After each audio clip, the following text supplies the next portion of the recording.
talk to you about microtransactions in video games. So, what is a microtransaction? Microtransaction is a little business model where you can purchase virtual goods via micropayments.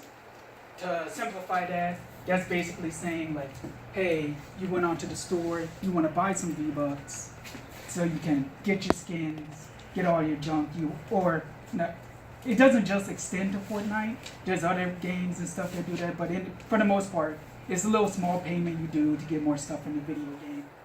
So, what all can you do with microtransactions? Are they good or are they bad? Right? Okay.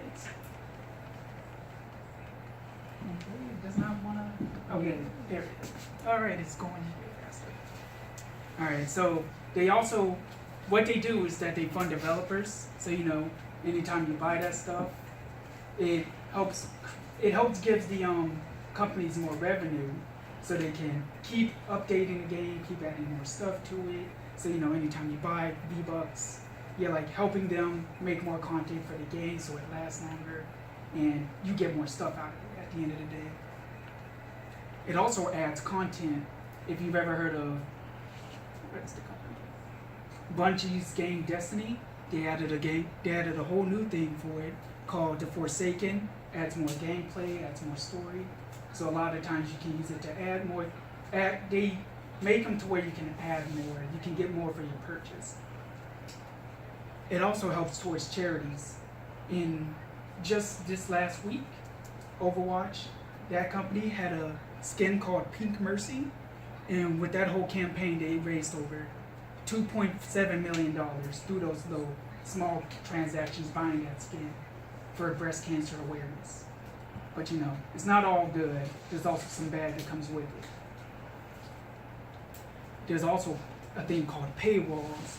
That's when they lock gameplay behind real life purchases. So if you've ever played Candy Crush, you'll know that you only get so many times you can play that game before it locks you out, saying you're out of lives. And you either wait a whole day before you can play again, or you can give them more money so you can keep playing and be able to play the video game that you already downloaded. But it's never fun. You just when you want to play a game, you don't want to have to pay more money to play your game. There's also a thing called pay to win, to where, say, you don't want to pay money to play the game. You just want to just do it normally. Just play, have fun. Sometimes you're less rewarded for that type of gameplay than, say, the person that has a credit card and is buying all the good stuff, buying all the good gear. And now they're essentially ahead of you and are better than you because they have more access to money than you did. So, it's also punishing people that don't have funds like that to just buy more junk so they can be better. There's also recently a lot of legal issues to where just stuff buying microtransactions can be considered gambling. The biggest instance of that right now is there it is. Loot boxes. If you haven't heard of these, they're the main way in Overwatch that you get skins. You pay money, it's a random dice roll. Sometimes you'll get what you want, sometimes you don't.